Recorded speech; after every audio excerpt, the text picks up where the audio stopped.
Hello lovely people of the world, Justin and Sarah back again for another video. In today's video, we'll be talking about the events led up to our first fight and how we resolved it. How did we resolve it? Yeah, so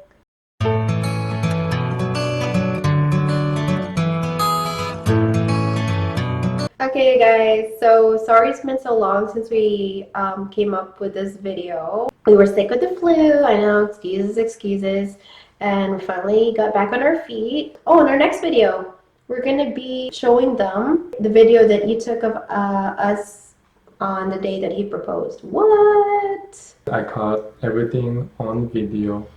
On his sports cam, which he had attached to his baseball cap. No? Let's not give them too much details. Okay, just stay tuned. Basically, one of our first fights, or I guess the beginning, The very first one. the beginning of a series of bad fights, happened when he had asked me out when he had asked me out to badminton. Which was 6th or 7th date. Right. Just so you guys know, never played badminton before. I'm more of a tennis kind of girl, but She only played once though. yeah, I played tennis when I was younger once. with my best friend when we were like 8 or 12. But yeah, point is, never played badminton before. But you know, as you have seen in our previous video as to how attracted I was to this hot guy here,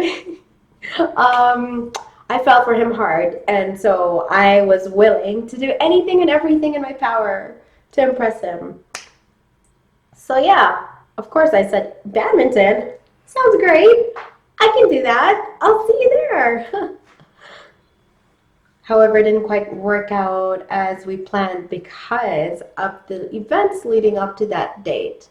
So I believe it was a Saturday. We were supposed to meet at a badminton gym around 3 o'clock. So this gym has 16 badminton courts. So I arrived there at 3 o'clock on time, dressed into my gym clothes, and then I was waiting for her to show up. And I was texting her at around 3:10. I said on my text, "Where are you?" And I remember your response was, "I'm in the area." I was literally in the area because I lived there. I mean, in the area. In the same quadrant of the city. You know, as the gym. The northeast part. So I was technically in the area. So when I got the message at 3:10, I was like, oh, she'll be here in a minute. Maybe she's 2 traffic lights away from the gym. So if I just look out the window, she'll be right there. So I just kept it cool and waited for her. Yeah, so the truth was that I was still at home and I was kind of held back by my mom, 15 minutes away, I believe. Yeah. Yeah. So see, that wasn't so bad. 15 minutes isn't so bad. Okay, so I was at home getting ready, getting all dolled up to see Justin. I was so excited. I couldn't wait to see him. And at the same time, I was like, what the heck should I wear? Because I know that it would be, badminton's a sport. I know that much. What I didn't know was what was okay for me to wear. Comfortable enough to play, but at the same time, hot enough for me to attract him. So it was very difficult for me. I mean, I'm a girl. I don't know how many girls out there can relate. But basically, I was in and out of clothes, going through my closet, you know, making a mess of it all. And then I finally figured out the right outfit. And I was like, okay, it's 20 minutes away. I can do this. I need to be there in 15 anyway. So it wasn't a big deal. I was like, oh, I can get out of the house within 5 minutes. So as I was going down the stairs and making a run for it, because I didn't want to risk, you know, being caught up in traffic and having him wait for so long for me, my mom, my lovely, lovely mom, she had stopped me from leaving the house simply by asking the typical Filipino mom's question. Ay, Sarah! Did you vacuum? Mom, I'll just vacuum later. I need to go. I'm already late. No, you're not going anywhere until you vacuum. You know, when I was your age, When I was your age, my parents would not let me go out unless I vacuum. You know, there were 9 of us and none of us are allowed to go out. So you cannot go anywhere, you need to vacuum first, okay? She started telling me her whole life story in a flash. She kept saying, "Do you know, when I was younger, when I was your age, my parents would not let me leave the house unless the house is sparkling clean. And, like we had to work hard to get any free time whatsoever. There were 9 of us siblings, and we all had our part at home to do household chores before we were allowed by our parents to step out of the front door to have any time whatsoever to themselves." Of course, I had to vacuum really, really quick. I had texted him saying, "I'm in the area." Vacuumed one part of the house. My mom would point out to the other part of the house, "What about there?" So I had to vacuum really quick. What about the other corner? I had to vacuum that really quick. It was pretty much of a struggle just to step out of the house. Well, Justin is probably just gonna have to wait like half an hour more.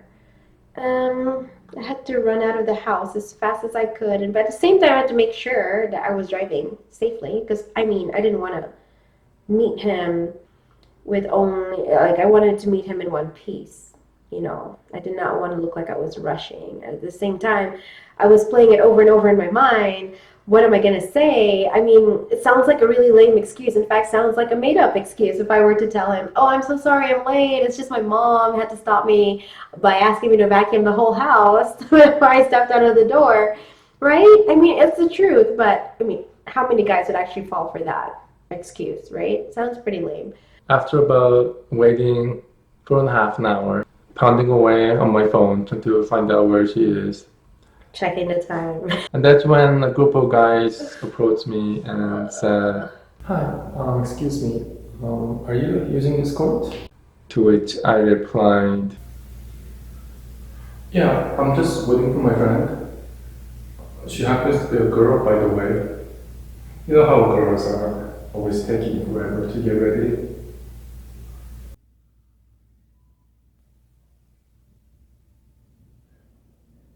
She does exist. She's real, you know. And then about 45 minutes into another group of people approached me and asked me the same question. I had to repeat the same thing. I had to send them away, and then they were just looking at me from distance, probably talking amongst themselves. What's that guy doing there? Why is he hugging the court? And how come he's there by himself? Is he delusional? Is he being stood up? Oh, poor guy. Yeah, so after waiting about an hour, that's when I decided that I'm not gonna wait anymore. So I grabbed my bag, changed back into my street clothes, and then I walked out the front door of the gym. Yikes. And then I saw her pulling in the parking lot, but I just ignored her because I was so mad at the time. I just got into my car, started my engine, and then that's when she comes towards my window side and start knocking on the window. Knock, knock. I'm here. I just remember saying, "Knock, knock, I'm here. I'm so sorry I'm late. I got stuck at home because my mom had me do some errands. But yeah, I'm really sorry. I'll make it up to you." And then you said something along the lines of, I don't remember what I said. The only thing I remember that was just fuming. I just remember seeing him hyperventilating. I guess he's not used to being to wait that long for a person, or maybe it was a little bit too early in our dating status to decide whether he had any serious feelings and whether he was willing to wait that long for, a sort of stranger at the time. So yeah, he looked like he was not going to give me the time of day, so I was pretty adamant. I didn't want to lose him over my being late. I finally found a guy that I'm really, really attracted to, and then here I am losing him over the fact that I was late and made him wait for an hour. So I ran over to the other side, the passenger side of his car, got in, invited myself in. Of course, I opened the door. I was being polite. I went like, "Is it okay if I sat beside you and so that we could talk?" And then I sat in the car. I mean, he consented. I sat in a car with him. Um, Told him my lame excuse because I mean, at the time, I really didn't want to lose him over what I did, and so I went ahead with the truth. I went like, the truth is, my mom stopped me from leaving the front door because she wanted me to vacuum, and I had to vacuum every corner of the house, and I'm really, really sorry. And so yeah, I told him, I promise I'll make it up to you. I'll buy you dinner. I'll do anything. Please, can we just go on with this date? Can I just take you out for a meal, buy you something to eat, and then you decide from there on, after we talk it out a little bit more, whether you want to go ahead with the badminton date or whether you want to dump my butt. So yeah, took him to the closest strip mall that there was. Thank goodness he agreed. And on our way to dinner at the food court, because I mean, I was desperate. I knew we didn't have time for me to make a reservation at a nice restaurant or anything like that. And it sounded like he was still trying to figure out whether he wanted to go on any other date with me at this point. So we ate first, we talked it out, I apologized. I was being as genuine and sincere as possible because at this point I knew I had nothing to lose except for maybe the possibility of seeing him again.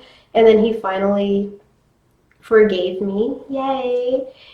Maybe he fell for his pretty eyes of mine.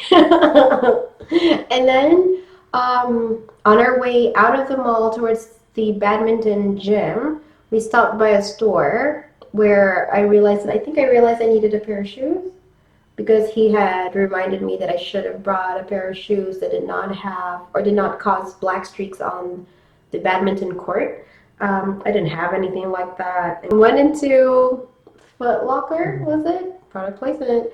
But yeah, I went into a shoe store and I found myself a pair of shoes. At the time they had a sale going on. It was like buy one, get one half. So as a peace offering, I asked whether he was interested in buying a second pair of shoes. I mean, we had to make the most of the deal. And then he agreed. He was like, okay, fine. I guess I'll buy a pair of shoes. Because, I mean, I'm a girl. I don't need that many shoes. If you only know how many shoes I already own at home, I didn't need a second pair, especially not at a shoe store that was full of sports shoes. Yeah, no. So, yeah, I only needed one pair of non-street indoor court shoes. Indoor court shoes that don't form black streaks. I only needed one pair of those. So I went ahead and got one pair. He went ahead and got another pair. I offered to pay for the whole thing. Aren't I sweet? So yeah, I guess he considered that as a peace offering, and we made up. Yay! Of course we made up, maybe in the car, did a little bit of kissing, I don't even remember. And then we finally went into the badminton gym, and all bets are off at that point. He figured out that this must be my first time, because every time he would pass, what do you call it, the birdie? Yeah, every time we would pass that to my side of the court, I would flinch and close my eyes and kind of guess with my racket. It's probably here, so there you go. Start swinging in the air. Of course, I missed the birdie completely, and I would, blame it on the racket. I'll go like, you know what? These rackets aren't good. There's probably too many. There's a big hole here. And she didn't know how to serve either. She was serving like a tennis. She was tossing it out. It's like, this birdie doesn't go very far, does it?